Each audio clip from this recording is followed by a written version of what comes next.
Digitalni snimač, postolje za rasvjetu, stream set, računala i još mnogo druge opreme. Učenici Tehničke škole Ruđera Boškovića u Vinkovcima konačno imaju multimedijalni kutak koji su dugo čekali. Medijska grupa omogućava nam stvaranje različitih sadržaja za potrebe društvenih mreža ove škole.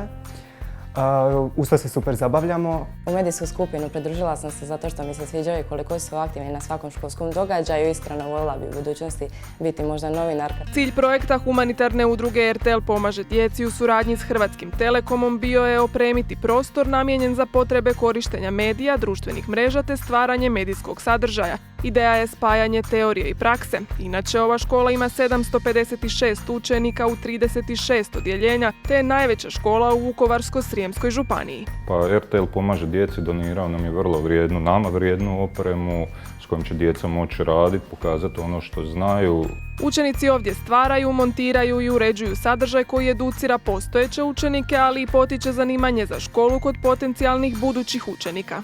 Danas trebamo biti vidljivi kako bismo i privukli nove učenike, a i kako bismo zapravo osigurali materijalna sredstva kojima onda opremamo našu školu.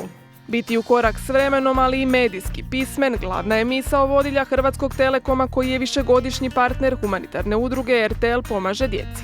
Upravo to je razlog zašto dugi niz godina Hrvatski Telekom ulaže u razvoj digitalnih alata, u digitalno opismenjavanje mladih u osnovnim školama, pa do onih starijih u domovima za starije osobe, što omogućavamo STEM obrazovanje. Drago nam je da smo i ove godine dijelom hvalevrijedne inicijative RTL pomaže djeci i što je naš angažman rezultirao time da se opremilo multimedijski kutak za YouTube kanal, za rad i učenje. Internet i digitalni svijet dio su naše svakodnevice, pa smatraju da su oni ključni za sve što budućnost nosi.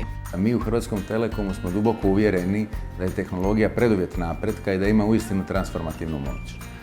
I to ne samo u kontekstu gospodarstva, nego dapače u stvaranju svojevrsnih digitalnih platformi putem kojih djeca i mladi mogu steći nova znanja. Kroz razvijanje digitalnih kompetencija kod učenika, poticanje izražavanja kroz medijsku proizvodnju, ali i kritičko razmišljanje o ulozi medija u društvu, ovaj će projekt u potpunosti ispuniti svoju svrhu.